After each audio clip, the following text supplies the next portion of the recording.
you think about autoimmune and inflammatory conditions, when you think about rheumatic disease, it is a bucket that holds autoimmune and inflammatory conditions. So rheumatic diseases are often known to more commonly affect the joints. So that's what people, I think, more commonly will think of them as joint diseases, but they can also affect muscles, bones, and other organs. And so really within that understanding, there's non-inflammatory, there's degenerative, and then there are inflammatory conditions. Under inflammatory, you have more of the autoimmune conditions like RA, lupus or systemic lupus erythematosus, Sjogren syndrome, but then you also have non-autoimmune conditions like gout, psoriatic arthritis, etc.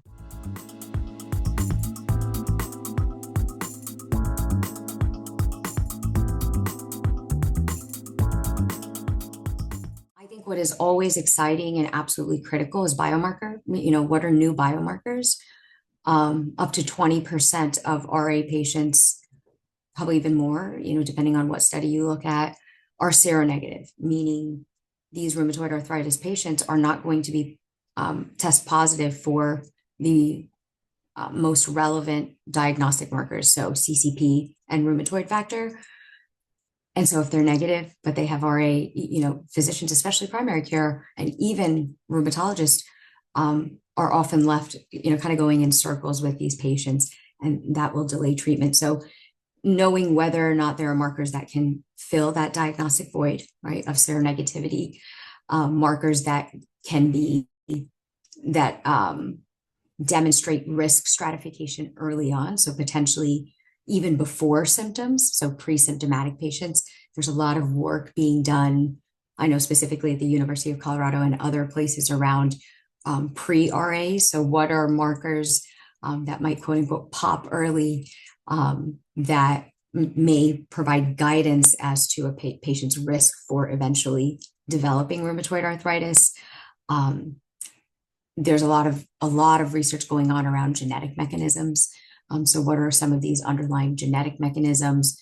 And then I would say like mechanistic pathways, meaning what's triggering autoimmunity? What is triggering the pathway for autoimmunity? Because if we know what triggers it, are there certain drugs that can target those pathways and effectively stop them?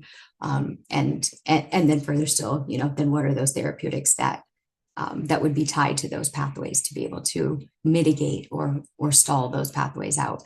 So I think those are some of the most exciting places of research.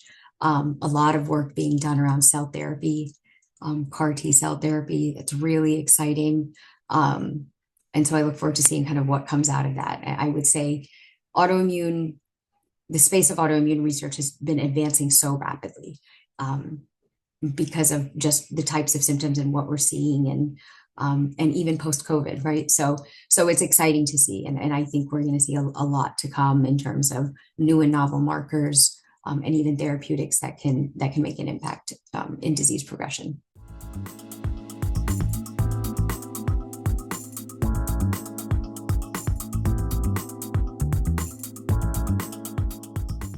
I'm hopeful. I think autoimmunity is very complex, and autoimmunity is a bucket of, 80 plus diseases. So it's so hard to tell.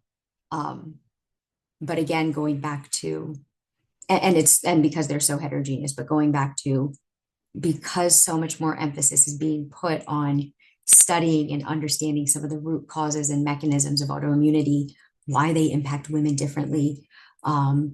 I think and because you're seeing such an exponential increase in this type of research and just questioning, I think we have a good chance of moving in the right direction, right?